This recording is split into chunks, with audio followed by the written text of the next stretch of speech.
Começar, então, o evento propriamente dito, agradecendo mais uma vez a presença de todos. Estamos com um público, passou dos 20 já, ficamos felizes, e o pessoal vai entrando no decorrer das apresentações.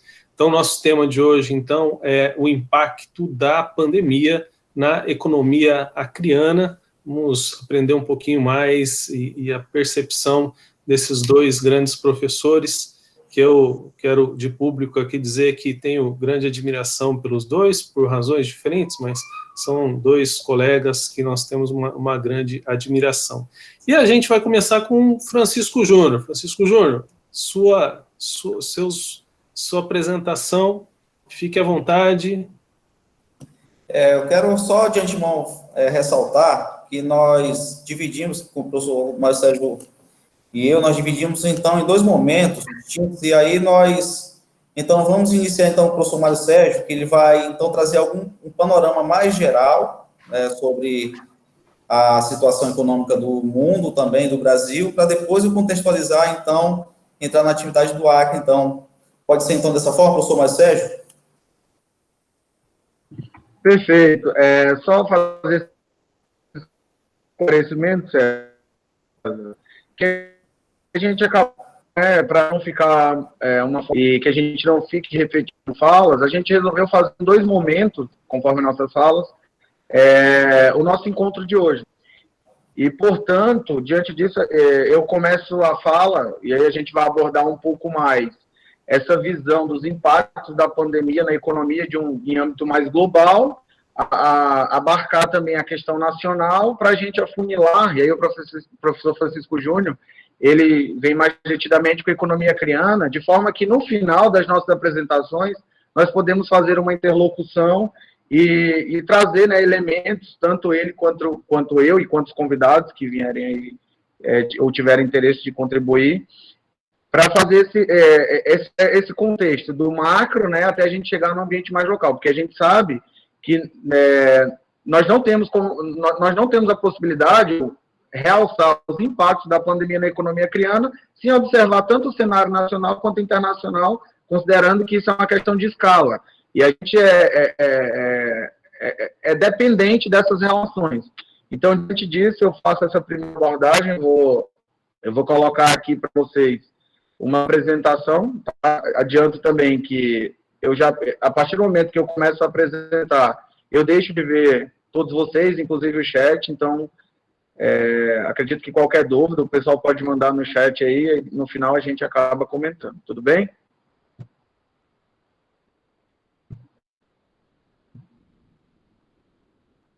Bom, todos conseguem ver aí, Francisco Júnior, professor César, por gentileza? Pronto, tá na tela. Ok. Perfeito. Então, mais uma vez, e antes de qualquer coisa, né, agradecer a oportunidade e dizer que a gente fica muito feliz, mesmo nesse momento de dificuldade, isolamento, poder contribuir um pouquinho aí e da nossa própria experiência, né, acadêmica, profissional, para com os nossos discentes e a comunidade que se faz aqui presente. Como eu falei, o nosso objetivo hoje é trabalhar um pouquinho esses impactos da pandemia na economia acreana, e nesse primeiro momento a gente faz essa abordagem mais global nacional. De antemão, acho que convém, aqui o professor Francisco Júnior vai corroborar comigo, de que tudo aquilo que a gente falar trata-se de expectativa na maioria das vezes, porque os próprios dados que a gente vai trazer e discutir, eles ainda são dados que não, enfim, não tem aquela concretude da realidade tal qual ou que vai ser quando a gente passar desse processo de pandemia, enfim. Então, tudo é muito no ambiente da especulação, e eu gostaria muito que vocês entendessem isso. Apesar de que a gente vai trazer alguns dados já reais, já fechados, em relação ao ambiente econômico, tanto acreano quanto do contexto nacional e global, mas muitos são projeções e expectativas daquilo que vem acontecendo, né? Porque, inclusive, as fontes oficiais de dados ainda não têm conseguido captar detidamente esses impactos. Então, entendam dessa forma e de que nada é definitivo aqui no contexto que a gente vai falar. Diante desse esclarecimento inicial, eu gostaria de fazer aqui uma discussão e trazer essa preocupação. porque a gente tem observado na mídia nacional, internacional, local, muito esse discurso, né, do porquê que a saúde ela tem ido de encontro com a economia e tem sido colocada em lados opostos nesses momentos. Bom, a gente sabe que o que a gente está vivendo é uma crise sanitária, então, logo, um problema de saúde pública, que, de certa forma, vai impactar diretamente no sistema econômico. Não tem como, as pessoas estão isoladas, as pessoas estão em casa, o comércio fechou, não está havendo prestação de serviço, indústria, agronegócio, tudo foi impactado. E as pessoas têm têm colocado em discussão essa questão, eu morro do vírus ou eu morro de fome? A gente tem que parar um pouquinho para refletir sobre isso, porque, na verdade, é como se a saúde e a economia tivessem lados opostos. Mas a gente tem que entender que, de forma geral, elas devem andar lado a lado, pessoal, porque, para além da saúde ou da economia, a gente tem que estar do lado da vida, né? E eu acho que isso é a principal preocupação que nós devemos ter hoje. Diante disso, a gente precisa fazer a seguinte reflexão. Hoje, qual o problema que impacta tanto na saúde quanto na economia, que gerou essa pandemia? A gente sabe o vírus.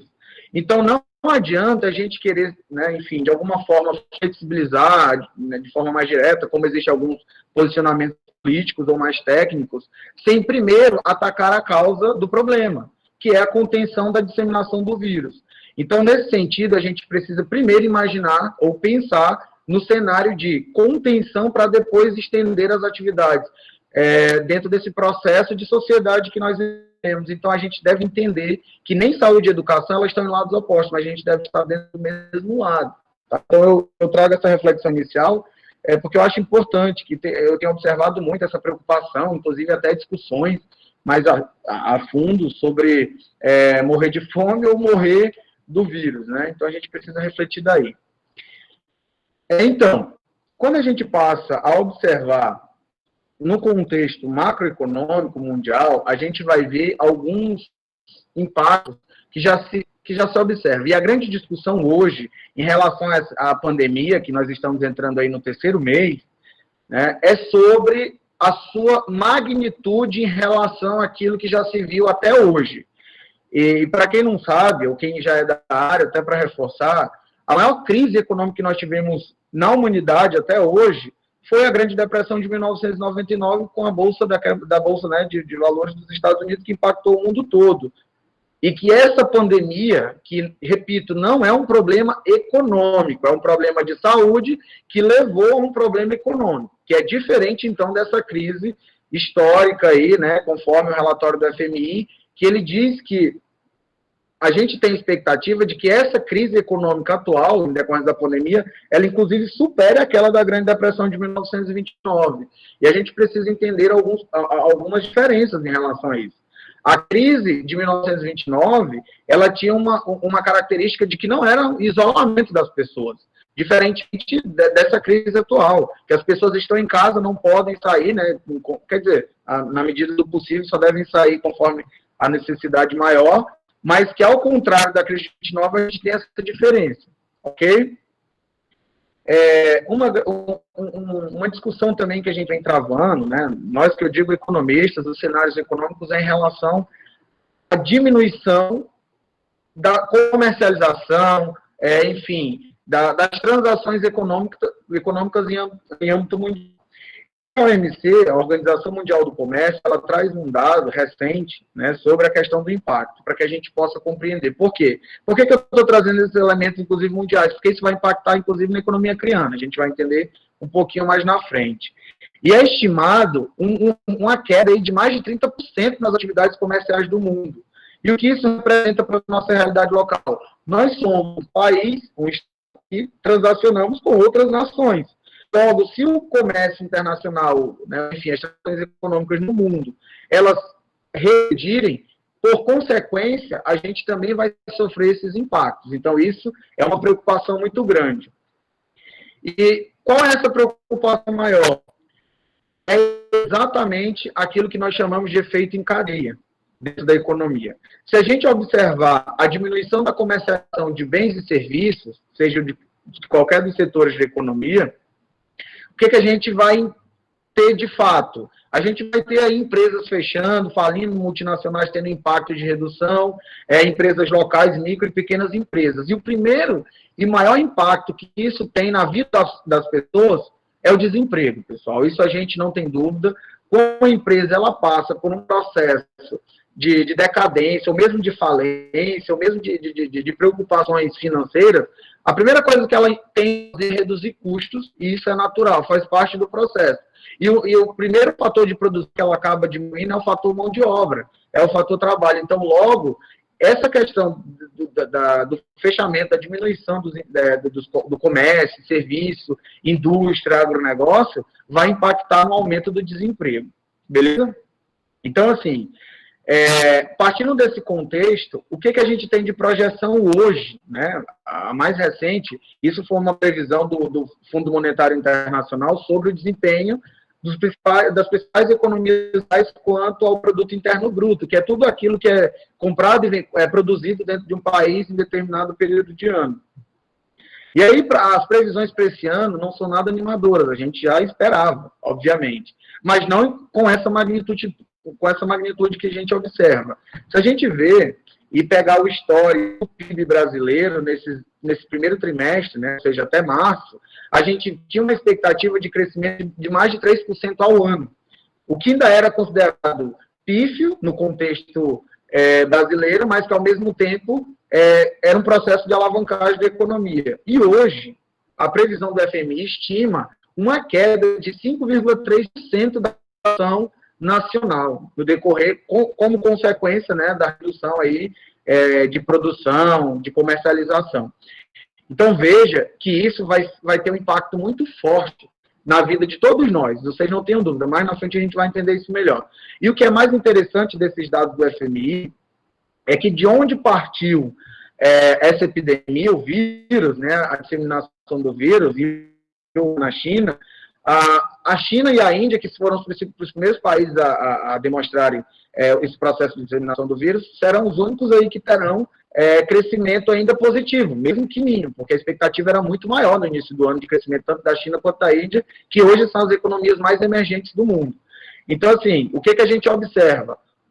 Todo mundo entra em recessão, mas a China e a Índia já têm uma expectativa. Claro que aqui existem algumas especulações, existem correntes que pensam na teoria, né, da conspiração, que não é o caso, que não, eu particularmente não contribuo, não compacto com essa visão, mas que de fato a China hoje, por estar sendo o país que está conseguindo se reerguer economicamente em detrimento dos outros países, então ela já está conseguindo mostrar rendimentos positivos no seu sistema econômico, certo? Então, assim, observando esse cenário macroeconômico mundial, a gente passa a fazer uma abordagem um pouco mais localizada em relação à economia criana, da economia brasileira, perdão, até para a gente compreender o que vai se passar de forma geral na economia nacional, na economia criana, perdão. O que acontece? O que nós estamos vendo hoje nada mais é do que um choque de oferta e demanda. Tá? Isso aí é a teoria básica da ciência econômica, mas de que forma, professor, a gente observa esse choque de oferta e demanda? Primeiro, o que a gente está observando são as empresas fechadas. A maioria das empresas, especialmente aquelas de comércio e serviços, elas estão com suas atividades paralisadas ou reduzidas. E o que isso impacta? Impacta na redução da oferta de bens e serviços para nós, que somos os consumidores. Por outro lado, nós também, consumidores, estamos com um processo de demanda reprimido ou diminuído, ok? Porque nós estamos no nosso ambiente domiciliar, na maioria dos casos, a gente está deixando de consumir determinado bem e serviço e consumindo mais aqueles de extrema necessidade. Então, isso faz com que o sistema econômico, ele, inclusive, tenha um desequilíbrio no mercado entre a oferta e a demanda. Isso vai gerar alguns impactos, a gente vai ver ao longo da apresentação. Então, esse é o primeiro impacto que a gente observa na economia, tanto mundial quanto brasileira. Uma redução na oferta, na produção de bens e serviços, e também uma diminuição na demanda e no consumo das pessoas, né? Seja por medo de recessão ou seja pela questão da renda, porque vocês sabem que muitos ficaram desempregados, infelizmente. Uma outra questão que a gente tem observado significativamente, em detrimento do avanço do coronavírus, são o cancelamento de viagens, que foi o primeiro setor, especialmente o setor de turismo, é aquele que sentir o maior impacto e que tem tido os menores resultados quando a gente fala de produção econômica. Né? Aí, bares, restaurantes, academias e eventos, grandes eventos, eventos mais localizados, foram todos, na sua maioria, cancelados, né? A gente sabe que a malha viária, por exemplo, hoje, que é um dos ramos de negócio que trazem grande contribuição na economia nacional, ele entrou em decadência, inclusive foi necessária a atividade do governo aí para erguer uma dessas empresas. Então, isso também vai gerar alguns impactos, que eu vou chegar mais na frente e abordar de forma melhor. Uma outra questão que a gente tem observado em relação à pandemia é exatamente essa valorização do dólar. O dólar tem sido cotado a mais de R$ 5,20. Isso é histórico no sistema econômico brasileiro, né? Só que, ao mesmo tempo que essa valorização do dólar tem um impacto positivo, ela também vai ter um impacto negativo. Qual é o impacto positivo? Primeiro, a gente tem que entender que nós transacionamos com o resto do mundo. Então, a gente compra e vende bens e serviços de outros países. E o ponto positivo de quando a gente tem uma moeda desvalorizada em detrimento do dólar é que as nossas exportações elas tendem a aumentar, porque as pessoas compram de fora mais barato dentro do nosso país. E nós hoje somos considerados a economia que mais produz alimentos no mundo, ou está se encaminhando para ser o maior produtor de alimentos do mundo. Então, nós somos um que a gente chama de player mundial na exportação de alimentos. Isso é muito importante. Com essa desvalorização do dólar, o setor do agronegócio tem tido uma valorização significativa. Então, existe um ponto positivo, né, desse impacto da pandemia com relação a essa valorização do dólar. O impacto negativo é a diminuição das importações, porque vocês sabem que a nossa moeda comprando menos, nós vamos ter a possibilidade de comprar menos produtos estrangeiros, e que a gente precisa como setor econômico, especialmente produtos manufaturados. E aí eu gostaria de realçar para vocês o seguinte: quando a gente fala de agronegócio, que inclusive é a parte da ciência econômica, economia rural, que eu trabalho muito mais diretamente, a gente vê que o agronegócio vai se beneficiar de algum modo dessa crise, especialmente pela questão das exportações. Mas, por outro lado, isso vai gerar um impacto de aumento de custo de produção dos produtores rurais, porque a maioria dos insumos são importados, né? Fertilizantes, enfim, químicos de forma geral. Então, isso vai repercutir diretamente no setor, de forma que em âmbito nacional, isso vai encarecer de algum modo a nossa produção, e isso tem de ser repassado ao consumidor. Então, a gente tem aí essa primeira questão em relação a esse impacto dentro da economia brasileira. Então, veja que tudo é um processo encadeado. Uma questão que eu não tenho observado muito ser falado, né, especialmente na mídia nacional ou local, mas que vai ter e que está tendo já impacto significativo é o setor elétrico. O setor elétrico hoje tem mostrado a gente pensa assim, né? Todo mundo está dentro de casa, todo mundo está consumindo mais energia, a gente vai pagar mais energia, inclusive tem discussão de abatimento de ICMS, alguns impostos. Por outro lado, a maior demanda pelo setor elétrico não são das famílias. Independente do aumento do consumo familiar, o impacto no setor elétrico, aqui como eu até coloco aqui, que saiu de 3% para 10% da inadimplência, especialmente voltado ao setor empresarial. Porque aqui a gente está falando de consumo de fábricas, de empresas, de todos os setores econômicos, que são os maiores demandantes de eletricidade no processo de produção. Então, o que acontece? A gente tem aí dois processos dentro do setor que isso vai impactar diretamente na nossa conta de energia, vocês não tenham dúvida disso. O primeiro deles é essa diminuição no consumo geral. Ok? E o segundo é o aumento da inadimplência. As pessoas estão sem renda. Muitas pessoas perderam o emprego. Então, a conta de energia vai atrasar, considerando a questão tanto do empresariado quanto dos consumidores, né, que são pessoas físicas. Então, isso também vai ser um problema significativo e que já tem gerado discussões dentro do âmbito do setor de repasse desses custos para os consumidores. E aí, quem vai sofrer muito mais somos nós, consumidores, né, finais, e pessoas físicas. Claro que tem existido um diálogo com o governo, na medida de abonar imposto, né, mas que isso vai refletir diretamente na nossa vida. a gente está vendo, então, um movimento, pelo menos, né, aí se encaminhando, do fechamento de algumas cidades, chamado de lockdown, fechamento total do comércio, tirando os serviços essenciais, que tem gerado aquela grande preocupação daquela reflexão que eu trouxe no início. Ou eu abro o comércio para as pessoas não morrerem de fome, ou a gente controla o vírus, enfim, fica esse imbróglio. De todo modo, a gente sabe que precisa reduzir a circulação de pessoas, e uma delas, por meio de decreto, tanto nacional quanto estadual, e alguns municípios fazendo isso, como não é diferente aqui no município de Rio Branco, a gente viu aí, a partir de março, um decreto estabelecendo que somente serviços essenciais deveriam ficar abertos, os demais deveriam ser fechados. Isso trouxe um impacto direto no nosso empresariado. Imagina que você não estava preparado para uma situação dessa, você não tem fluxo de caixa, você não tem capital de giro que suporte esses 3 meses. Para isso, a empresa, normalmente, ela vai vendendo suas mercadorias, comprando, vendendo, e vai em um processo contínuo. Então, logo, gerou, de imediato, essa falta de liquidez das empresas. Logo, elas não passam a conseguir honrar os seus compromissos. E como eu falei no início, o primeiro fator a ser levado em consideração nessa falta de liquidez é a redução de custos. E isso vai impactar, então, no desemprego, e aí o governo, né, com algumas das suas medidas, por meio de decreto, estabeleceu a possibilidade de suspensão de contratos para que os funcionários não fossem demitidos de imediato, mas tivessem somente os contratos temporários, ou mesmo redução de jornada de trabalho. Essa redução de jornada de trabalho reduz a renda do trabalhador. O desemprego, ele perdeu a renda. A suspensão de contrato também.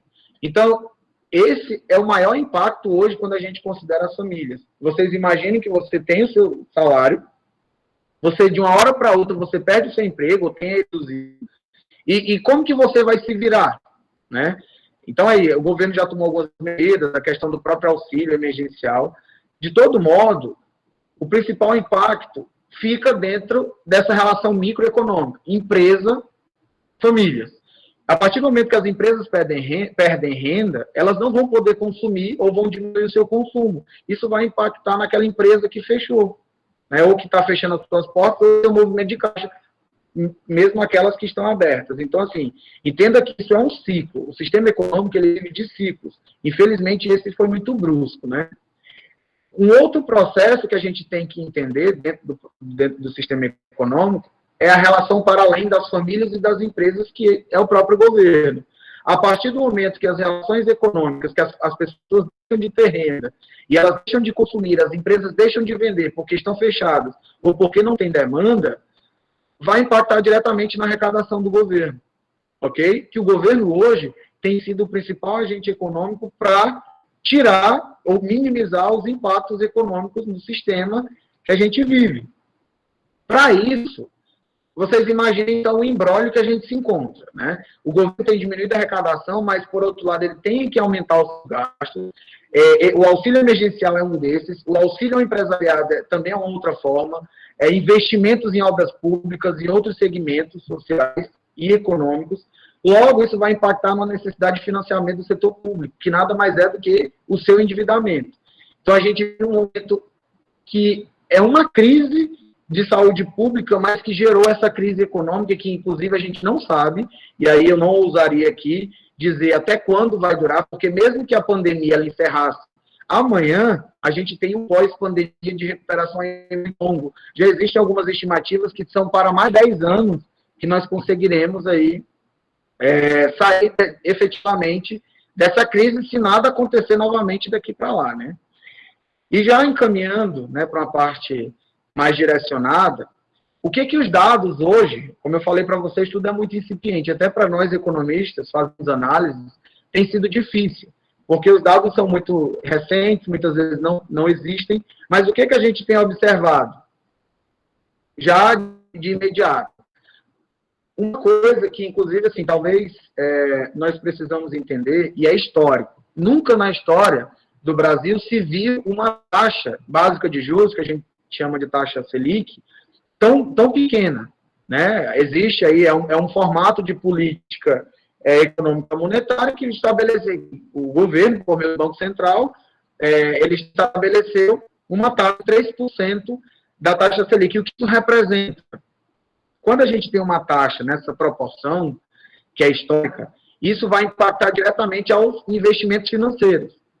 Aquelas pessoas que costumam trabalhar com capital especulativo, que é o rendimento de juros em cima dos seus investimentos, com base unicamente no dinheiro, eles tendem a diminuir, porque fica menos vantajoso. Por outro lado, essa necessidade da taxa básica de juros nada mais é do que se aumente os investimentos no capital produtivo, ou a abertura de novas empresas, estímulo da economia, da produção de bens e serviços, que são estimativas que o governo colocou para poder a gente reerguer e não sofrer tanto na principal ponta, que são os trabalhadores, que esse é o principal impacto que a gente vê. O outro impacto que a gente já tem observado dentro do sistema econômico, especialmente no Brasil, foi uma diminuição da nossa taxa de inflação, aí, né, a porcentagem da inflação. Quando a gente observa hoje, né, pelo menos até abril, conforme está aí no gráfico, pelo IPCA, que é o Índice de Preço ao Consumidor Amplo, estipulado pelo IBGE, nós tivemos aí um processo de inflação negativo. O que isso representa? Isso representa que, de forma geral, os produtos acabaram ficando mais baratos. Professor, mas eu não consigo ver no supermercado. Claro que alguns produtos a gente não consegue visualizar de imediato. Mas o que levou muito essa queda da nossa taxa de inflação, em decorrência desse movimento de crise, foi a queda no preço da gasolina, por exemplo, né, dos combustíveis, de forma geral. Vocês devem ter observado que isso também foi um impacto positivo, considerando o mercado consumidor, mas que, de todo modo, isso tem alguns impactos negativos dentro do sistema econômico. A partir do momento que isso acontece, quem é o produtor, o vendedor, vende o seu produto mais barato, né, para o consumidor. Isso vai repercutir na sua expectativa de custo de produção, de cobrir os seus custos de produção. Mas, assim, de forma geral, o que a gente vê é que a demanda de combustível diminuiu. Isso também é fato. A gente sabe que todo mundo está ficando em casa, a gente vê que a circulação de veículos acaba sendo menor. Eu mesmo posso afirmar que costumava gastar determinada quantidade de gasolina, reduzir mais de um terço, né, de combustível, porque não estou precisando fazer deslocamento. Isso tem impacto direto no sistema econômico, especialmente para quem são os donos dos postos, das refinarias, e tem todo um efeito encadeado. Um outro dado que a gente pode aqui discutir com vocês é quando a gente fala da taxa de juros das operações de crédito. Isso aqui é muito importante. E no final, né, depois até que o professor Francisco Júnior falar, eu vou trazer uma orientação para vocês no sentido de tentar minorar o nosso impacto, né, na nossa vida em relação a isso. E é uma grande oportunidade. A gente tem que entender que toda crise gera uma oportunidade, né? E a gente vê o movimento dessas operações de crédito, a taxa caindo, né, a porcentagem aí da média dos juros, especialmente ali a partir de março de 2020, a tendência é que ela caia mais ainda. Isso vai impactar diretamente no crédito bancário. Isso é muito importante. A gente sabe que muitas vezes nós precisamos pegar empréstimos ou financiamento no banco. Isso é uma oportunidade na crise. É um impacto positivo, nem tudo é negativo. A gente vai discutir isso melhor depois, no finalzinho. Agora, do meu ponto de vista, eu passo a enfocar agora aquilo que eu considero como mais preocupante dentro do movimento econômico em decorrência da pandemia. A gente está vendo aí muitas pessoas desempregadas, muitas pessoas não conseguem trabalhar, e isso vai impactar diretamente na sua renda, como eu coloquei. Logo, a taxa de inadimplência ela vai tender a subir. E aqui a gente tem ela para março, 6,92%, quando a gente considera as pessoas físicas. Não estou nem me referindo a pessoas jurídicas, que vai ser muito maior, né? O que isso vai dizer dentro do contexto? Que as pessoas não conseguem pagar as suas contas, porque elas não têm renda. E que eu gostaria né, aquelas pessoas que têm recebido auxílio emergencial ou coisa do tipo, que elas se atentem muito para o uso desse auxílio. Porque o que a gente tem observado nada mais, nada menos do que pessoas, e infelizmente por falta de informação, de planejamento financeiro familiar, se endividando com R$600, mesmo recebeu comprando coisas supérfluas. Isso é emergencial, pessoal. Então, a gente tem que entender esse comportamento do consumidor. Tá? A ideia do governo, para além de dar às pessoas renda mínima, é estimular o comércio de bens e serviços para que todas as empresas não sofram de forma tão grave, né? É interessante que quando a gente observa a sociedade, e normalmente quando alguém perde um emprego, ela tende a se virar como pode, para poder manter uma renda mínima. Só que nós temos uma situação diferente daquilo, por exemplo, que foi na crise de 1929, como eu coloquei para vocês. As pessoas, quando ficam empregadas, elas não podem sair por aí como trabalhadores informais, porque elas têm que manter isolamento, enfim, né? Então, isso teve um impacto muito maior. Além de estar desempregada, ela não consegue desenvolver atividades econômicas na informalidade. Então, a gente vê aí uma queda em março dessa taxa de informalidade no país. Aqui eu cito como exemplo, aquele vendedor de salgados na frente de uma escola, numa rua, enfim, isso tudo vai impactar na condição de vida das pessoas. Tem gente, inclusive, já passando fome, a gente sabe disso, infelizmente. Mas o que acontece? A política do governo de renda mínima é exatamente para atender essas pessoas, e a gente tem algumas críticas a fazer de atendimento. Então, observem que, além das pessoas estarem perdendo os seus postos de trabalho, elas não estão conseguindo, de forma complementar ou de forma a substituir aquela sua renda, né, de outra forma, porque não tem essa possibilidade direta, considerando que está tudo fechado, as pessoas estão em casa. Ok? Como eu falei, o maior impacto, quando a gente vê desse encadeamento de empresas fechadas, diminuição da demanda, empresas reduzindo o custo, nós observamos o aumento na taxa de desocupação. As pessoas, então, acabam perdendo aí a sua fonte de renda. Né? A sua festa aqui, ele está referindo-se à fonte de renda oficial, por meio de um emprego formal. Então, essa taxa subiu já de 11,2% para 12%, ou seja, é 1%. Isso representa muitas pessoas que deixaram de ter o emprego, né, em decorrência do fechamento e redução de custos, é natural. Um outro dado que eu acho importante aqui para a gente compreenda o cenário, vocês vão ver que isso é muito importante, que vai ter impacto direto na vida de todos nós, não agora diretamente, mas no futuro pós-pandemia, é o aumento da dívida pública do governo. O governo tem se utilizado de medidas fiscais, econômicas, para tentar minimizar o máximo possível os impactos, né, da pandemia no sistema, aí, tanto para as empresas quanto para as famílias. Porque hoje, o principal agente econômico que consegue fazer isso, de fato, é o governo.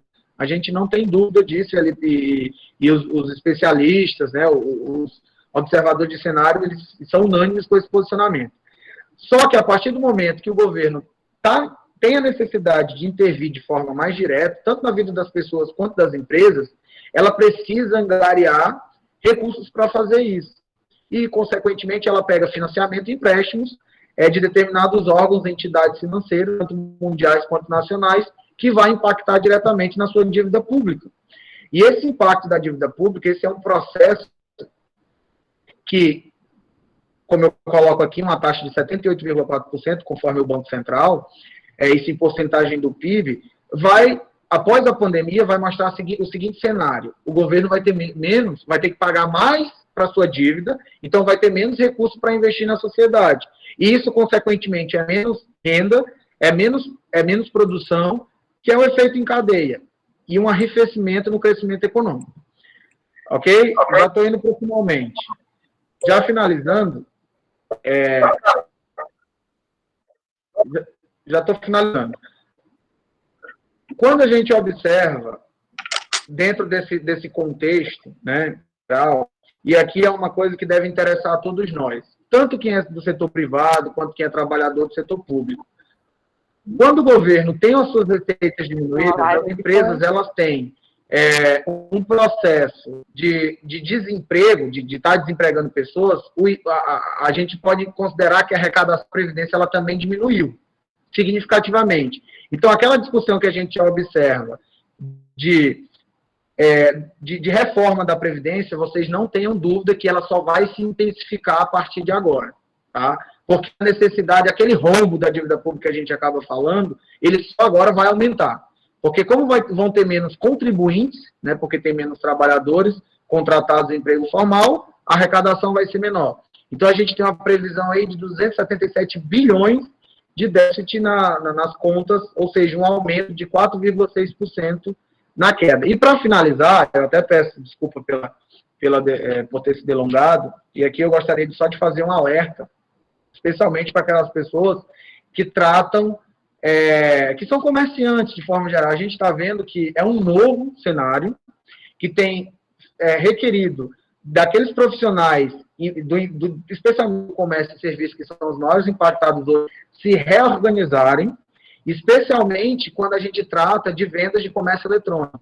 O dado aqui da Câmara Enet, que na verdade, que acompanha essa questão de comércio eletrônico, ele mostra que a gente teve aí um aumento em relação ao ano passado de mais de 33%. Isso é consequência da pandemia. Lembrem que toda crise tem uma oportunidade. Tá? Então, a oportunidade é o delivery, é o e-commerce. Então, entendam, pessoal, que toda essa contextualização que a gente está fazendo de âmbito nacional, ela vai se refletir aqui em âmbito local, e aí eu vou deixar a palavra com o professor Francisco Júnior, para a gente olhar mais especificamente, e após a apresentação dele, eu acho que a gente pode fazer um movimento mais dialógico para a gente entender e compreender na prática o que isso impacta na minha vida hoje mesmo, também de casa. Ok? Então, no mais, era isso. Eu agradeço, peço perdão até pela extensão aí do tempo, e fico à disposição.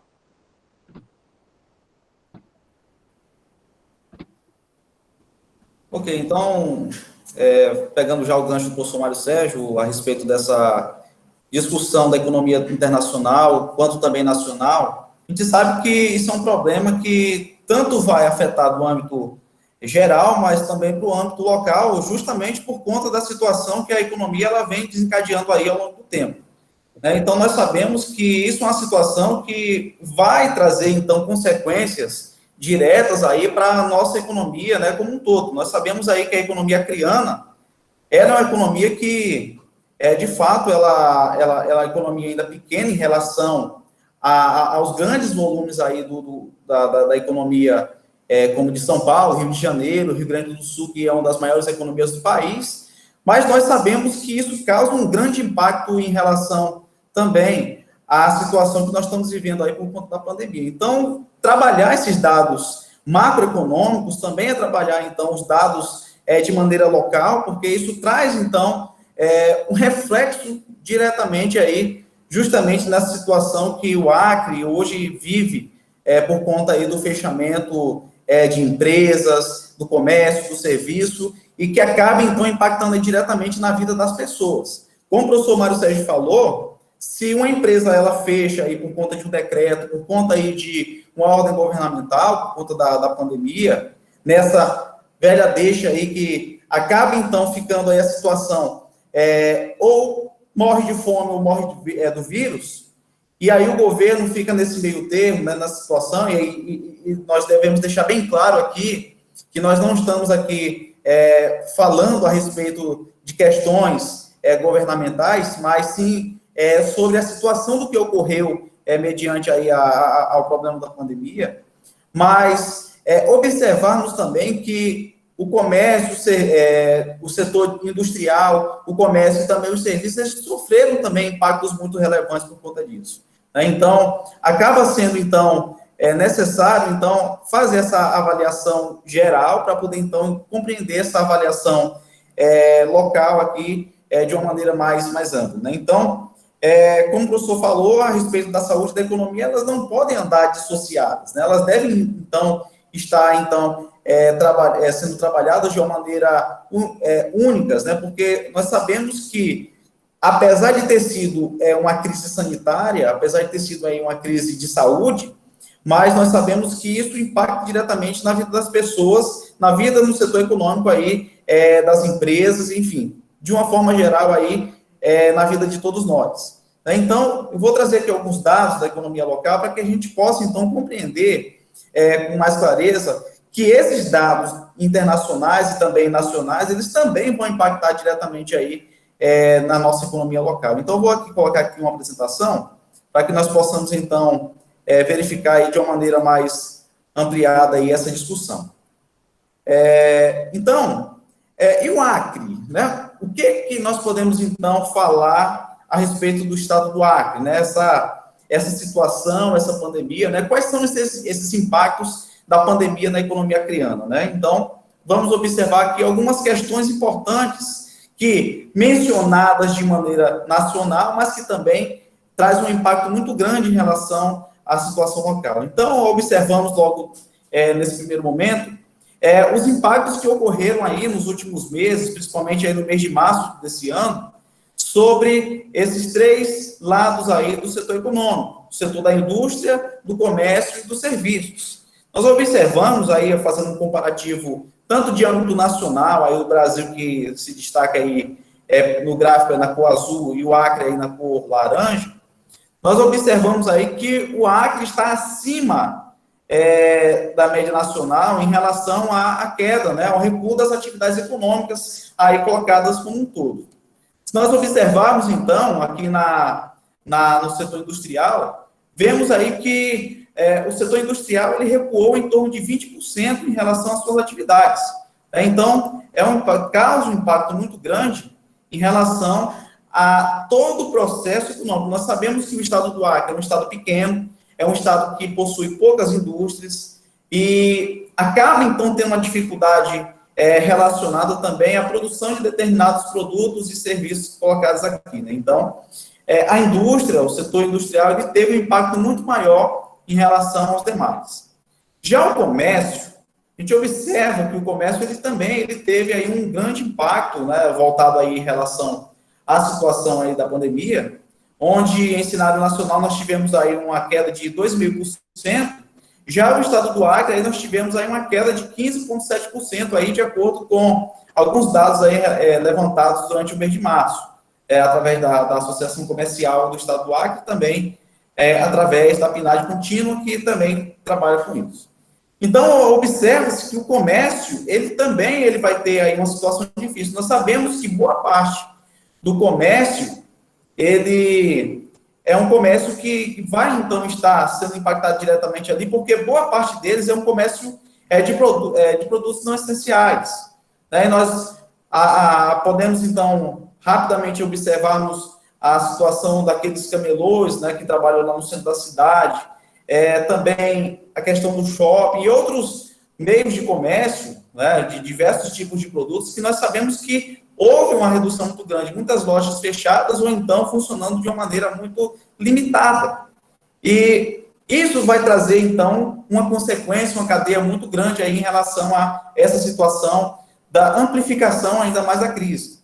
Porque, como até o professor já falou, o professor Mário Sérgio, se a indústria, o comércio e os serviços, né, que aparecem ali com um decréscimo de 7,9%, se eles fecham, então, vai, então, diminuir a liquidez desses setores econômicos e acaba, então, uma elevação ali dos gastos que se tem ali e acaba, então, tendo uma dificuldade ali sobre a situação de honrar os seus próprios compromissos.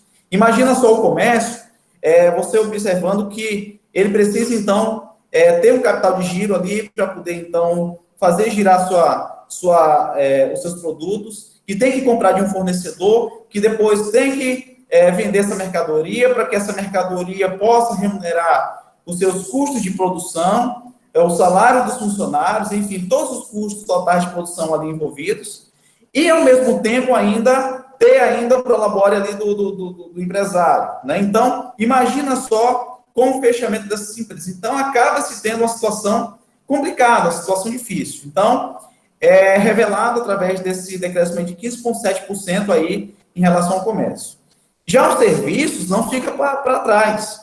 Apesar de ter uma tendência bem próxima à nacional, né, o Brasil é de 6,9%, mas o Brasil, o Acre com 7,90%, nós vemos aí que é uma porcentagem que acaba, então, refletindo que diversos tipos de serviços, eles também deixaram de ser efetuados aqui no Estado. Então, alguns serviços que não são considerados ali de primeira necessidade ou que são essenciais, eles acabaram, então, fechando as suas portas e acabaram, então, trazendo ali diversas situações ali para que houvesse, então, um fechamento ali de até empresas, né? Então, um problema muito sério em relação a esses setores, né? Principalmente esses 3 setores aqui no estado do Acre. É claro que, se nós fôssemos dissecar aqui com mais detalhes, nós poderíamos falar um pouco mais aqui do agronegócio, que também teve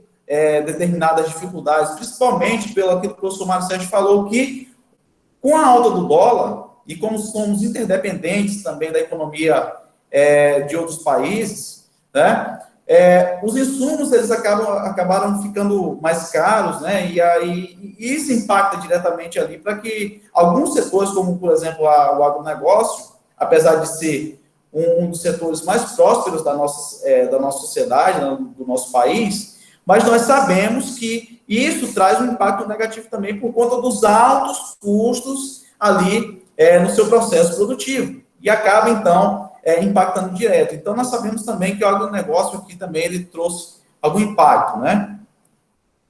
Bom, então, aqui algumas notícias, eu destaco aqui do nosso estado, né? Que, de acordo com o SEBRAE, o estudo mostrou que o estado acreano tem aproximadamente 29 mil micro e pequenas empresas, né? E aí, do total, essas 25 mil são microempreendedores individuais e cerca de 68% foram diretamente afetados pelo fechamento dos serviços não essenciais. E aí a gente sabe que muitas dessas pessoas estão passando dificuldades por conta dessa situação. Através do decreto governamental, que foi de obrigatório ali aquelas atividades fecharem suas portas por conta da aglomeração de pessoas. Então, cerca de 68% dessas empresas, dessas micro e pequenas empresas, acabaram, então, sendo afetadas, né, pelo fechamento aí de suas portas. Além disso, a FEComércio, né, a Federação do Comércio do Acre, ela estima uma perda de cerca de 400 milhões em um mês devido à pandemia, né? Então, dados levam em consideração o período de 17 de março a 18 de abril, como informou, no caso, a FEComércio, né? Então, o impacto da arrecadação foi de 57%. E, além disso, a Associação Comercial do Acre, ela divulgou ali entre o período de 13 a 17 de abril, uma estimativa que cerca de 30% das empresas que fecharem com a crise da Covid-19 não mais voltarão a funcionar. Então, assim, é com muito pesar que nós falamos isso, né? Muito triste nós vemos que, com muita dificuldade, as empresas que pagam seus impostos, que têm ali a sua atividade econômica, e cerca de 30% delas, então, não vão chegar mais a abrir as suas portas, né, depois da pandemia. Porque isso não é uma crise que acaba simplesmente por conta de você simplesmente reabrir suas portas. Não, é uma crise estrutural, que isso aí vai trazer impactos por muito tempo, né, como o professor acabou de falar também. Então, isso traz uma situação complicada aqui no nosso estado. Então, isso acaba, então, trazendo um cenário aqui, e aí eu ressalto aqui algumas atividades aqui, que tiveram, então, algumas perdas, né, em relação, durante o mês de março. Então, comparado aí, os valores ali dos meses de março de 2019 a março de 2020, nós vamos ver uma revelação aqui interessante sobre aqui alguns setores que tiveram, então, problemas com a pandemia, principalmente o setor de alimentação, né, que teve uma queda de 6,2%, na atividade, a questão das vendas, e esses dados são retirados aqui da Secretaria de Fazenda do Estado do Acre.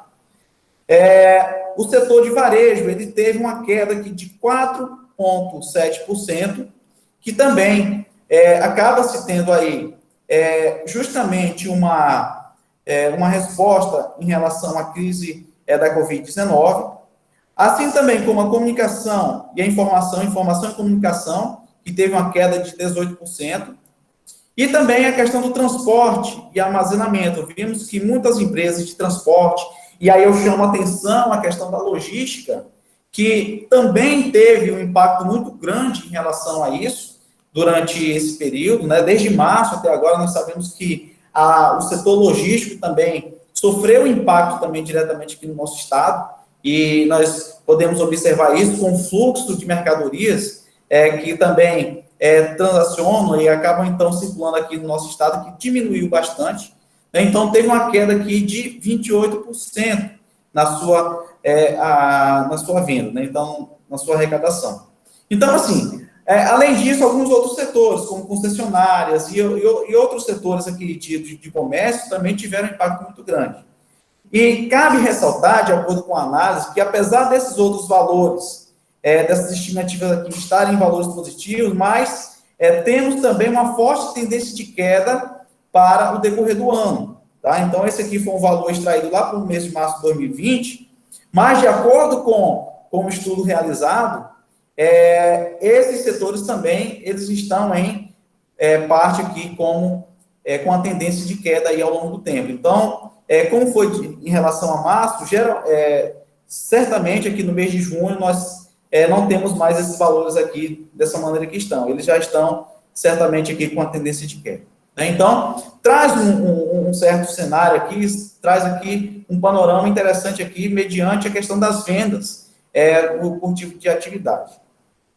Além disso, a Secretaria da Fazenda também disponibilizou aqui o impacto que teve aqui em relação à pandemia, mediante a quinzena, a segunda quinzena do mês de março. Né? Então, foi analisado a segunda quinzena do mês de março, para que pudesse, então, verificar aqui qual foi o impacto inicial aqui da pandemia aqui no estado do Acre, na evolução da emissão de notas fiscais eletrônicas. Então, a Secretaria da Fazenda, então, disponibilizou. Então, antes da Covid-19, antes, então, de termos decreto aqui de fechamento aqui das atividades empresariais, nós vimos aqui que o estado do Acre já havia arrecadado 71,78 milhões aqui do período de 15 de março a 21 de março. Então, de 21 de março a 27 de março, após já ter iniciado aí a parada das atividades, nós vimos aí uma queda de 16,51%, então, nas arrecadações. Que isso, então, revela aqui um dado muito interessante em relação à situação do que o professor Mário Sérgio falou lá atrás, sobre a situação que, se o Estado ele não arrecada, então, acaba, então, tendo aí um problema muito sério, porque a dívida vai aumentar, a dívida pública vai aumentar, e boa parte daquilo que é arrecadado é para pagamento da dívida, e, ao mesmo tempo, a situação de que alguns setores essenciais, eles não vão, então, ter, então, apoiamento do governo, como, por exemplo, saúde, que, por hora, necessita de mais, acaba, então, tendo dificuldades ali na concessão de recursos, em educação, infraestrutura, enfim. Os outros setores acabam, então, sendo impactados diretamente com isso.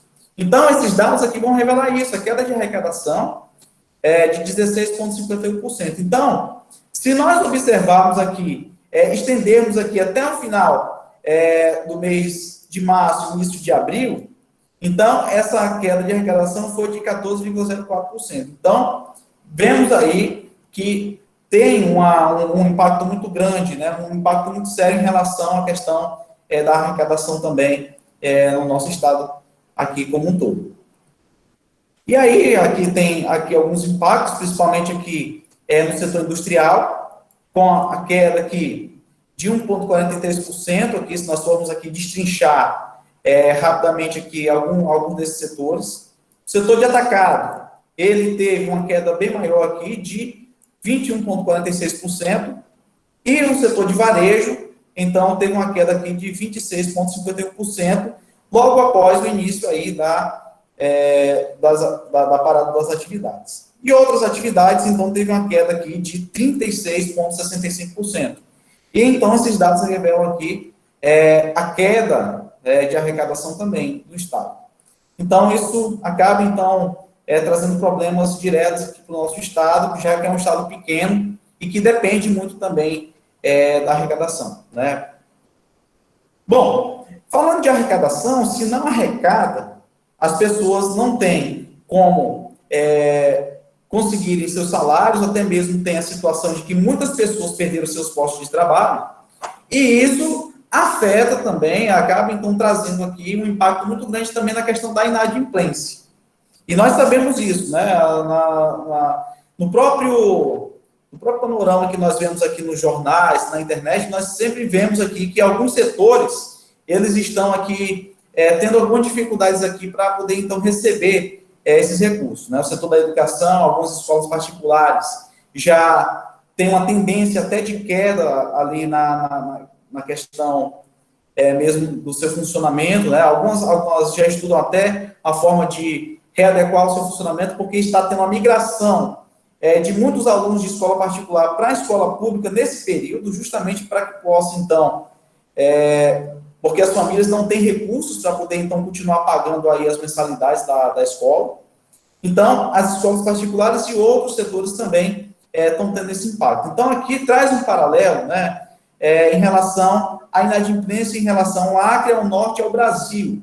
Então, nós observamos aqui no estado do Acre que está um pouco mais elevado que o cenário nacional, né, o Brasil com 2,91% aqui, na variação anual, né, considerado aqui abril de 2020 e abril de 2019, e o estado do Acre aqui possui aqui uma elevação de 3,33% em relação ao período anterior do ano passado, né, de abril de 2020. Então, houve uma elevação de 3,33% em relação à inadimplência no período pesquisado. Já esse outro gráfico, o segundo gráfico aqui ao lado, nos mostra que a variação mensal, né, o mês de abril em relação ao mês de março desse ano, né, mês que iniciou aí a situação da pandemia aqui no Brasil. Então, aqui o Acre se destaca, tanto no contexto nacional, como também no contexto regional, né, que teve, então, uma elevação de 4,81% de março para abril. Então, teve uma elevação da inadimplência. Muitas pessoas, nesse intervalo, deixaram de ter esses postos de trabalho, ou até mesmo ter renda, e acabaram, então, contraindo algumas dívidas, e aí trouxe alguns impactos negativos aí no setor econômico. Vale ressaltar que boa parte dessas pessoas são pessoas que estão em atividade aqui no mercado de trabalho. Então, nós observamos aqui no gráfico 3 que a faixa de pessoas que tem o dado de inadimplência é justamente essas três faixas aqui, de 25 a 29 anos, com 13,10%, de 30 a 39 anos, e chega a ser o valor maior, né, de 26,52%, e também de 40 a 49 anos, de 21,22%. Então, acaba, então, tendo aqui um problema muito sério em relação à situação da inadimplência aqui no nosso estado, aí nessa faixa de idade. E quais são os produtos, professor, que acabam sendo impactados aí diretamente com a inadimplência? Água e luz, com 18,66%, dívidas com bancos, empréstimos, e acaba sendo também um impacto muito grande. Então, a maior faixa aqui é a dívida de bancos, né, com 30,66%, tanto de empréstimo como financiamentos, e também dívidas com o comércio, em lojas, crediários, enfim, né, que englobam também essa questão do comércio. Então, 28,4%. Então, chega então a ser quase 80% nessas três modalidades aqui de itens, que acaba então tendo uma situação muito complicada em relação à inadimplência criando. Então, acaba sendo aqui um panorama aqui ruim sobre a situação desses últimos meses, principalmente aí no mês de abril desse ano. Quando fala também a respeito disso, temos também a situação do comércio internacional. O Acre também, apesar de ser muito incipiente na sua participação no cenário nacional em relação ao comércio internacional, mas o Acre também participa de alguma forma, né? Então, vemos que o comércio internacional ele também foi impactado, né? O setor de exportações e importações, eles foram impactados diretamente também com a crise. Então, vemos aqui que as exportações teve um recuo de 30,9%, ou seja, quase a metade das exportações elas tiveram, então, que ser interrompidas. E as importações foi um dado muito maior, foi um dado alarmante. Foi um dado aqui que até surpreendeu, porque foi quase 90% aqui dos produtos importados que acabaram, então, deixando de ser trazidos aqui para o estado do Acre. Então, boa parte disso era para o comércio e também para a questão da indústria, né, como produtos ali de insumos e também para o agronegócio. Então, boa parte disso, então, teve um impacto muito negativo, então, chegou a 86,6% aí da redução das importações do Acre. Então, só para poder, então, mensurar aqui como isso trouxe um impacto negativo aqui no estado. E o mercado de trabalho, professor? Não é? O que aconteceu aqui no mercado de trabalho? Claro, se tem uma situação de que a indústria, o comércio, o serviço não funciona direitinho, né, e tem uma queda, claro que o lado que sempre mais vai trazer impacto maior será justamente no mercado de trabalho. Então, nós vamos observar aqui, só para conhecer um pouco aqui, de acordo com a PNAD, né, a PNAD contínua do IBGE, que no primeiro trimestre de 2020, nós tínhamos aí 339 mil pessoas aptas à força de trabalho, né? Pessoas com força de trabalho que estavam ocupadas, 293 mil pessoas, pessoas desocupadas, 46 mil, e fora da força de trabalho, 322 mil pessoas. Então, esse aqui é um panorama para que a gente possa entender a situação dos gráficos posteriores.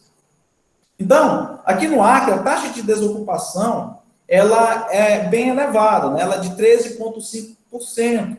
Ou seja, é uma taxa que ela supera as expectativas também do âmbito nacional. Então, enquanto no Brasil, essa taxa de desocupação, ela gira em torno de 12,2%, 12%, aqui no estado do Acre, ela ultrapassa e fica em 13,5%. Então, é uma taxa elevada na taxa de desocupação, ou seja, pessoas que estão fora do mercado de trabalho, de alguma forma. Né? Então, acaba, então, tendo aí essas dificuldades. Além disso, temos também que apresentar a taxa de desalentados. O que é, então, uma pessoa desalentada? É aquela pessoa que, mesmo em idade de mercado de trabalho, de tanto terem tentado buscar, então, uma ocupação no trabalho, desistiram, então, de tentar uma nova vaga de emprego. Então, são pessoas que estão desalentadas do mercado, ou seja, estão fora, mas que têm idade, então, para estar trabalhando. Então, se nós observarmos aqui, o estado do Acre teve, então, uma taxa aqui muito elevada em relação ao nacional também.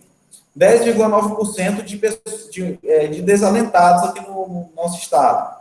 Então, aqui no Brasil, no nosso país, o número de desalentados no primeiro trimestre foi de 4,8 milhões de pessoas.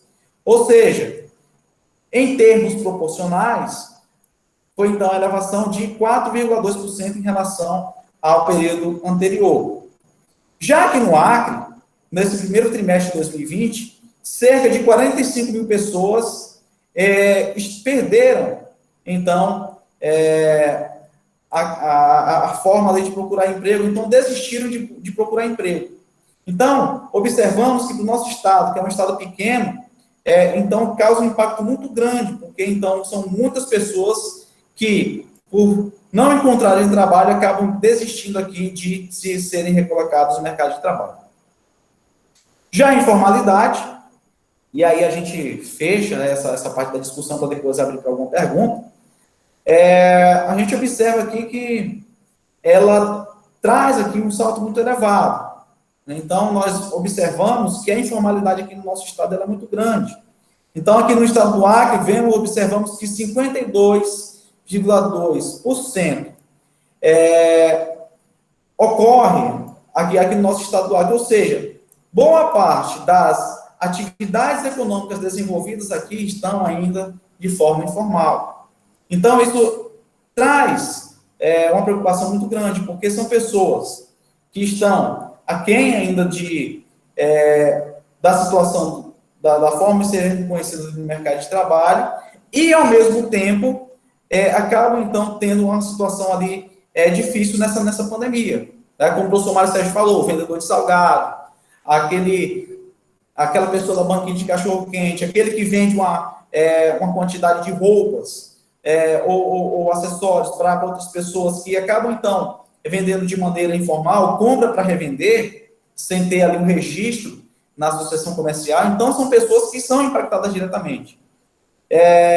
Salões de beleza, manicure, pedicure, enfim, várias atividades, elas, então, acabam, então, sendo impactadas por essa situação. Então, esses dados aqui revelam e mostram que os efeitos da pandemia, nesses últimos meses, têm causado aqui problemas muito graves, tanto no âmbito nacional, como também no âmbito local. E isso, então, causa aqui uma certa preocupação em relação à sobrevivência aqui de várias empresas, várias instituições, e também o aumento aqui de alguns problemas econômicos que também impactam em situações sociais. Porque nós sabemos que quando a pessoa está em situação de desemprego, acaba, então, tendo algumas situações aqui que podem serem geradas, né? E boa parte dessas pessoas que não estão dentro do mercado de trabalho, em alguns casos, infelizmente, procuram situação da violência e entre outras situações sociais,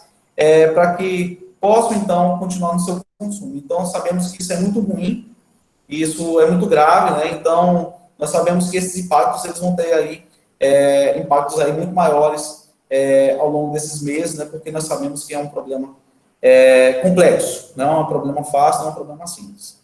Mas eu agradeço esse momento, eu agradeço a professor César, Mário Sérgio também, agradeço aqui pela parceria desse trabalho, que acaba, então, sendo muito importante para que nós possamos, então, vislumbrar aqui como está o nosso cenário local, mediante o cenário nacional, quanto também internacional. Certo? Então, obrigado. E agora voltamos, então, a palavra ao professor César. Muito, muito obrigado. Agradecendo. Já a gente ainda vai ter a conversa aí, abrir para as perguntas. Aliás, a gente vai fazer o mesmo esquema que a gente fez na semana passada. Se você tiver alguma dúvida, tiver alguma pergunta, se inscreva no bate-papo. Eu quero fazer uma pergunta, quero me inscrever, tenho pergunta, e aí a gente abre aqui para tirar as dúvidas de todos. Eu quero começar, então, puxando as perguntas aqui, fazer uma pergunta. Na visão de vocês, eu tive acesso a uma pesquisa que os informais, a renda média dos informais no Acre era de R$400 antes da pandemia. Na média, R$400. O pessoal do cadastro único, né, do CAD único, que fica perto ali da extrema pobreza, enfim. E essa renda, então, era R$400. Com a ajuda do governo, muitas famílias passaram a receber R$600, outras passaram a receber R$1.200, porque marido e mulher, e muitos passaram a receber R$1.800, porque 600 do cara e 1.200 da mulher, da mãe, que, como não são casados oficialmente, acaba ela ganhando como mãe solteira, 1.200, mais o marido ganhando 600, a renda da família foi para R$1.800.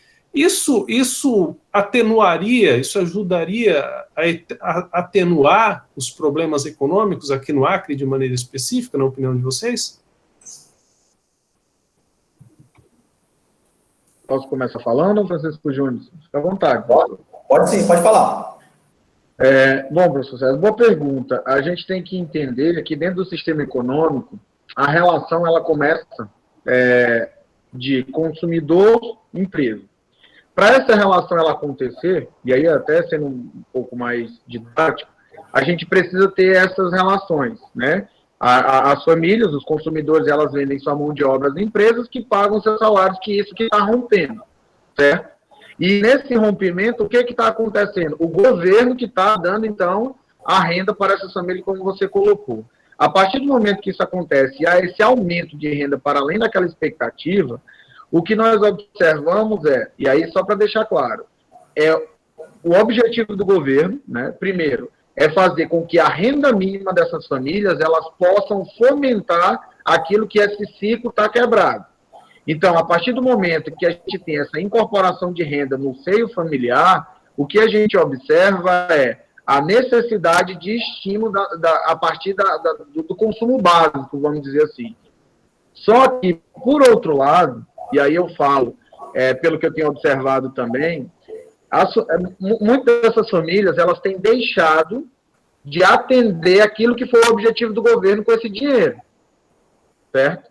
Então, assim, boa parte do recurso dessas famílias, elas estão sendo subutilizado, mal utilizado. Eu até vi recentemente uma entrevista, né, com uma pessoa que o objetivo principal é que as pessoas gastem a sua renda com o comércio local.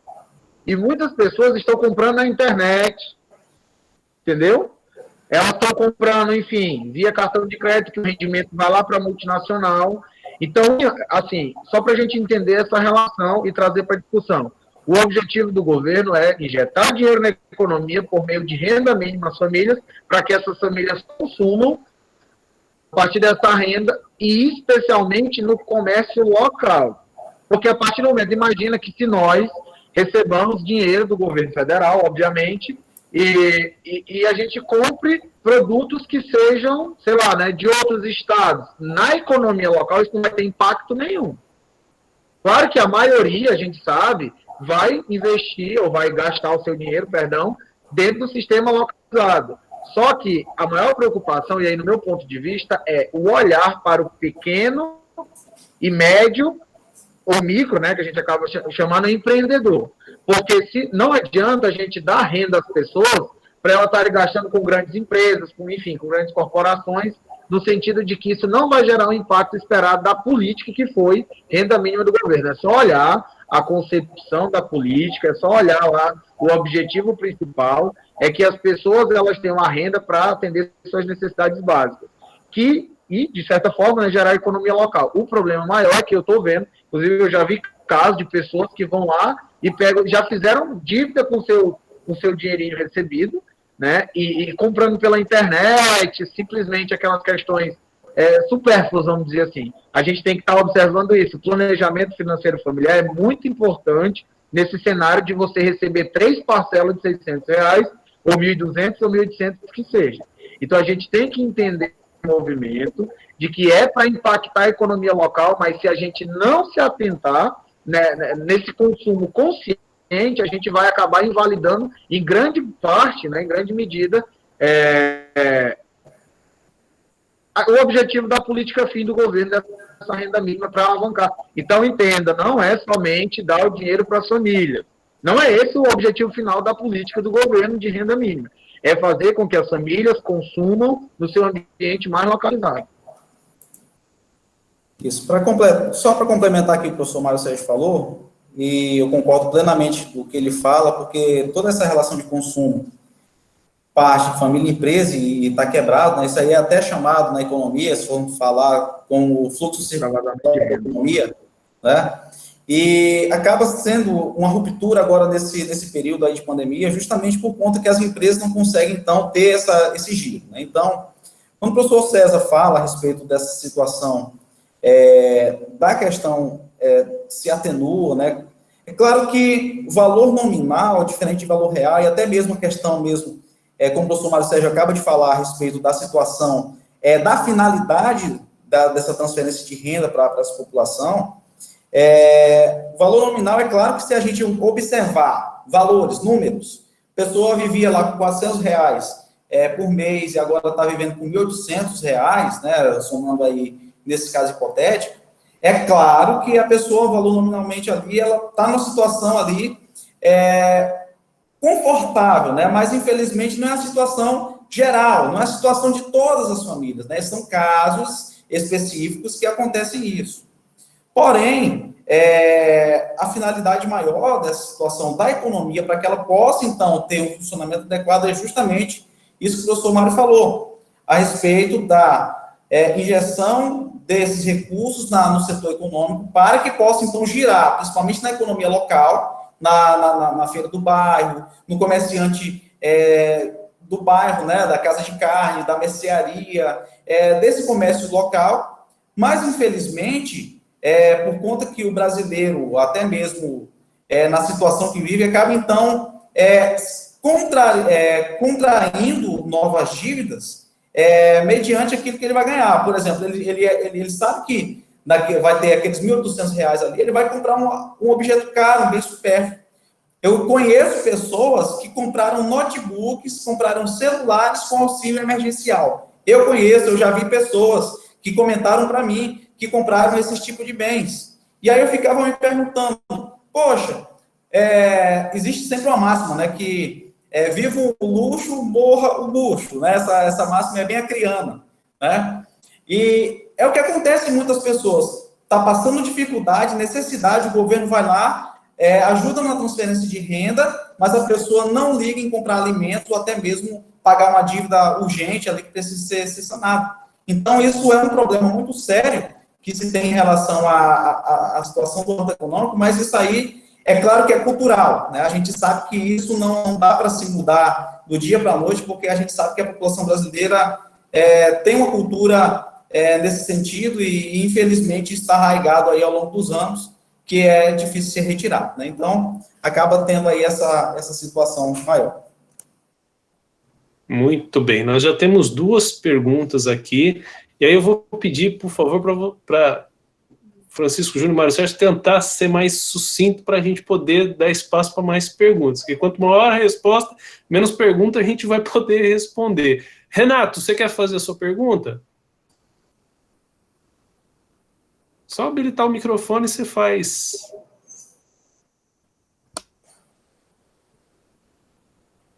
Vai lá, Daniel. Você já abriu o microfone? Boa noite. Boa noite. Vai, Renato, manda.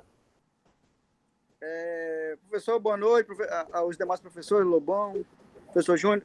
A minha pergunta eu fiz aí no chat, mas eu queria saber qual que é a opinião dos senhores, pode ser até o Lobão, o que ele acha que as medidas que devem ser tomadas, né? Tu acha que ele concorda com o isolamento vertical, se o comércio já está pronto para ser, aos pouquinhos já pode ser liberado, né?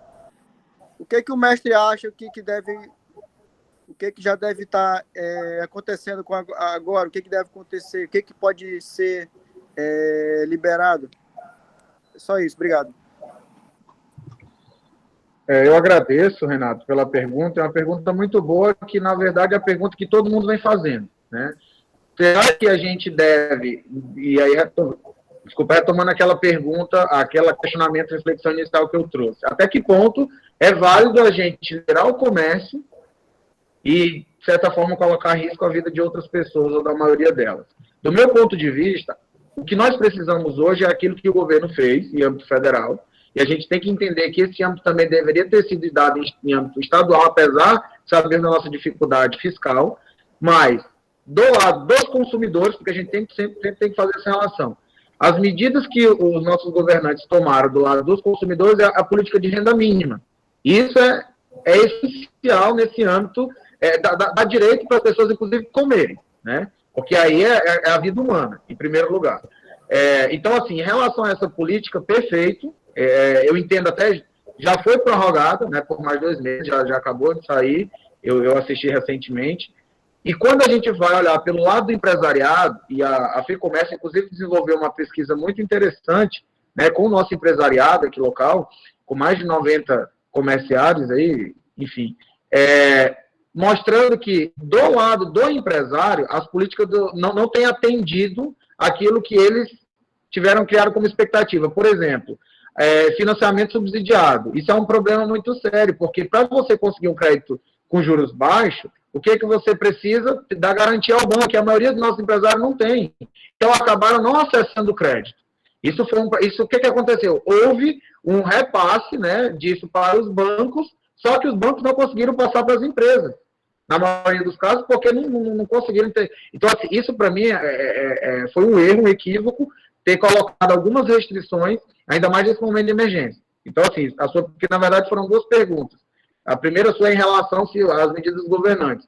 E se a questão do comércio, infelizmente, e aí eu corroboro muito com a visão do nosso atual governador, que a gente tem que zelar primeiramente pela vida pública, então pela vida humana, perdão. Então, no meu ponto de vista, né, e aí é uma visão particular, Nós precisamos, aquilo que eu falei no início, atacar a causa do problema hoje, que é o vírus. Enquanto a situação não estiver controlada, nós não temos como liberar o comércio. Então, o que a gente faz? O comércio que não seja essencial.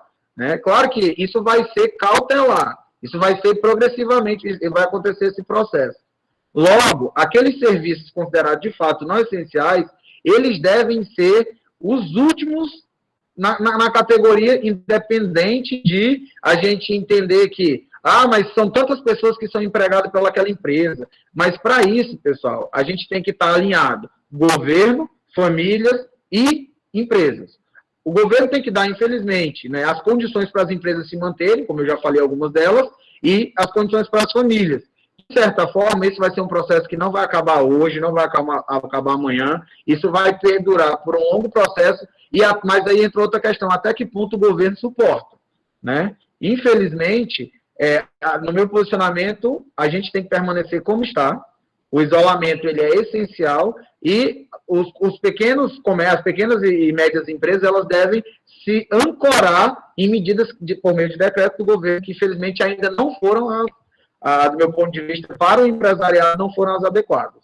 Não sei se eu respondi. Muito bem. Ok, obrigado. professor, satisfeito. Obrigado. Obrigado, professor Mário Sérgio. Daniel, faça a sua pergunta. Boa noite a todos. Boa noite, professor César, professor Júnior, professor Lobão. Assim, a minha pergunta eu teria duas, mas vou fazer só uma. Como as pessoas estão sendo dispensadas dos seus trabalhos, o comércio está fechado, mesmo que de forma temporária, eu concordo quando o professor Lobão fala que é uma medida certa do nosso governador, essa questão do fechamento, do isolamento, com as pequenas e médias empresas bloqueadas nos seus negócios, né? Qual a medida, professores, que deve ser tomada diante desse colapso de caixa e dos resultados?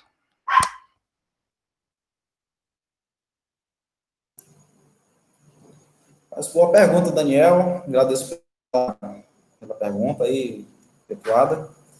Olha só, a situação em relação ao colapso de caixa, né, a situação que muitas empresas estão vivendo hoje, uma situação difícil até mesmo de ser colocada, mas, assim, eu vou expressar aqui uma opinião minha, mas em relação à situação de que mas você até acabou falando um pouco lá no final da fala dele, a respeito da situação de que as associações comerciais, elas devem buscar ali medidas para que possam, então, fomentar ali para que muitas dessas empresas, elas consigam, então, acesso ao crédito com juros mais baixos.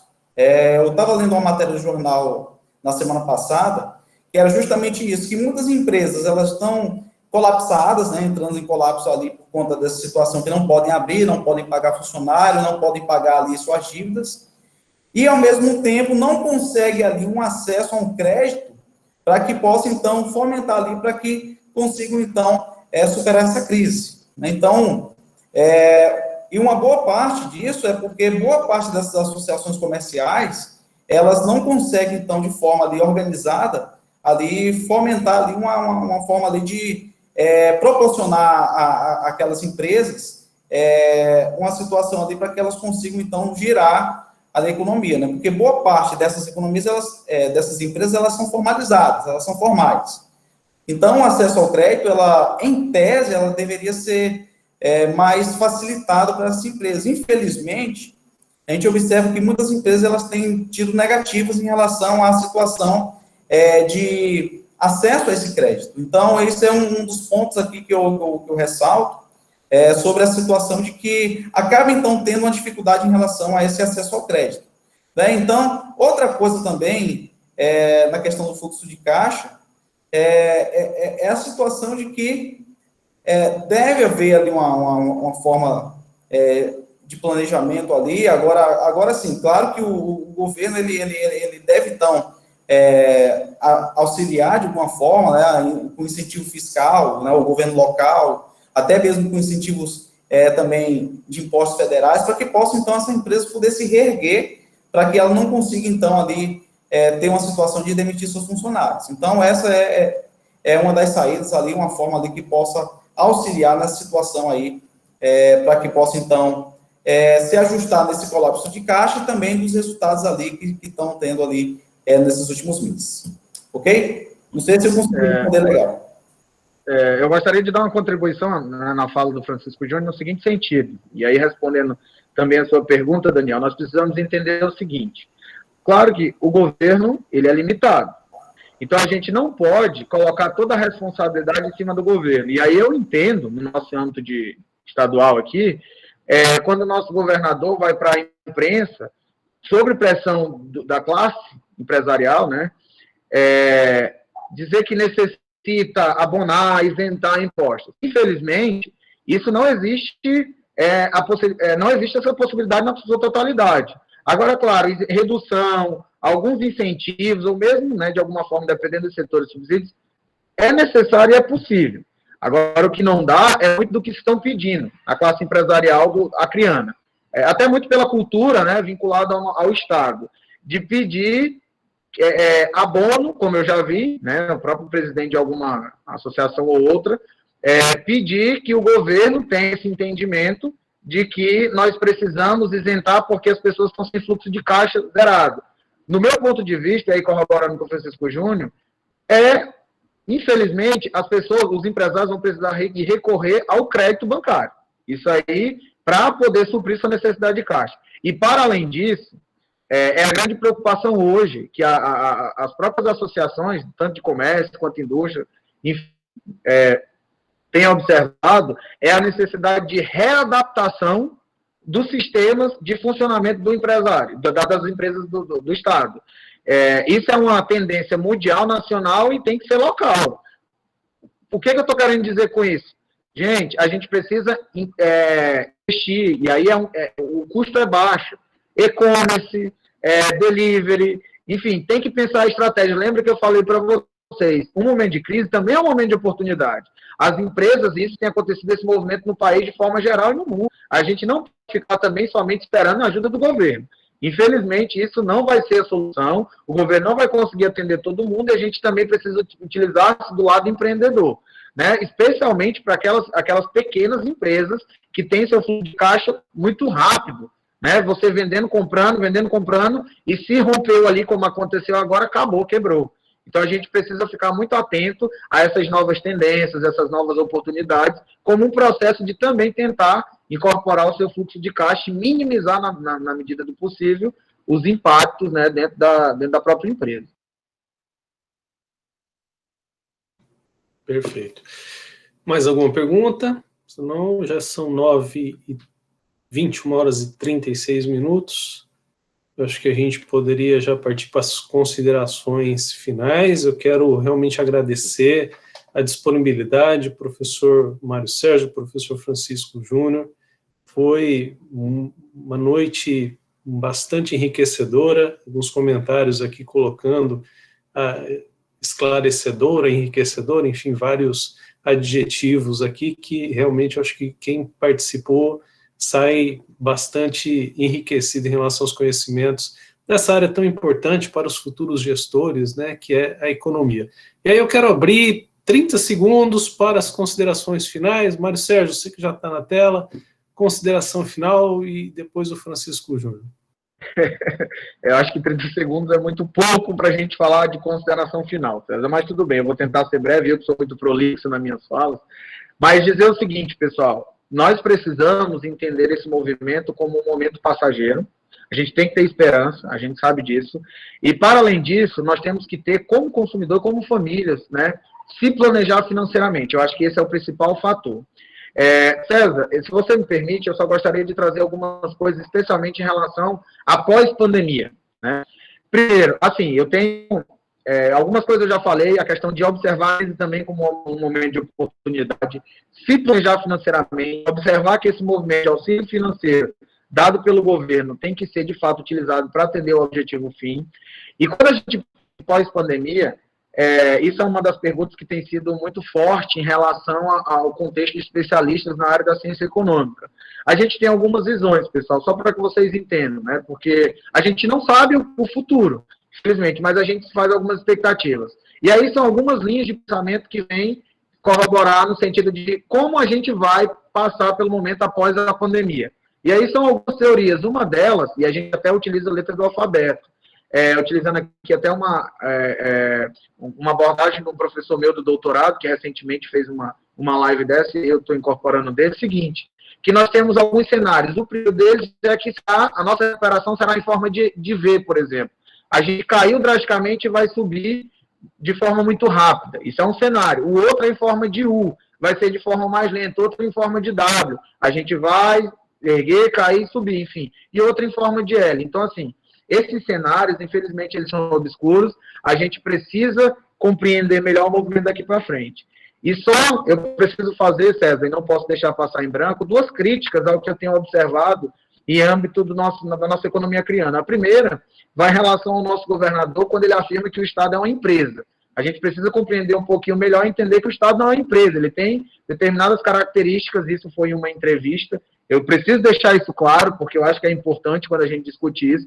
Apesar de a gente se alinhar que princípios empresariais precisam ser incorporados no Estado ou no governo, mas não tem como associar. E o segundo fato, a segunda crítica vai para o nosso presidente aí da FEComércio, quando ele falou no início da pandemia que iriam falir mais empresas do que pessoas. E aí eu vou utilizar de uma frase de um professor meu, que eu admiro muito do meu programa de doutorado, que ele diz o seguinte: os falidos recuperam, mas os falecidos não. Então a gente precisa observar e compreender essa realidade, que é um momento passageiro e que todo mundo vai conseguir superar, ok? Então, no mais, eu só agradeço mais uma vez ao professor César pela iniciativa e parabenizo.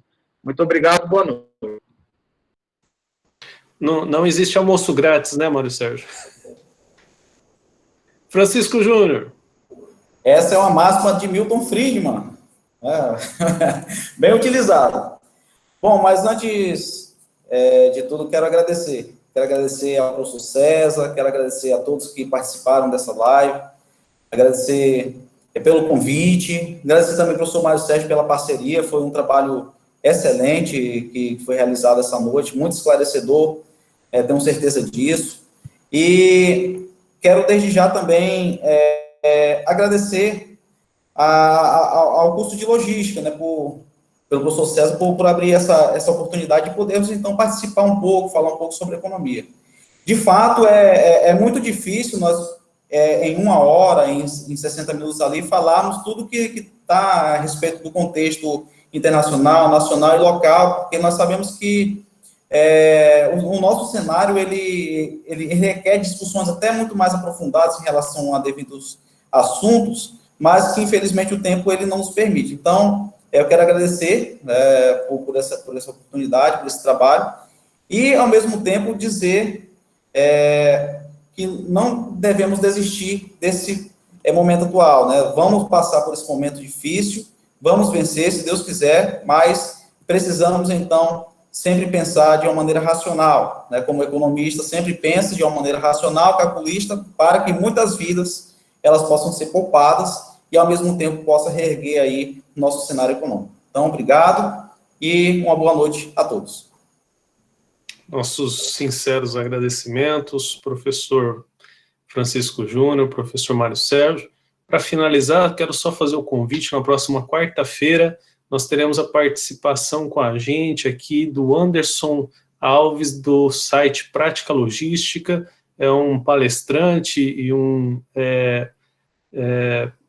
especialista de renome nacional que vai estar com a gente na próxima quarta-feira falando um pouquinho sobre logística, o contexto da logística na pandemia e as perspectivas dele para o setor logístico no pós-pandemia. Então, eu conto com vocês na próxima quarta-feira, às 20 horas, aqui com a gente. Muito obrigado mais uma vez pela disponibilidade, pela aula brilhante, professor Francisco Júnior, professor Mário Sérgio. Muito, muito obrigado.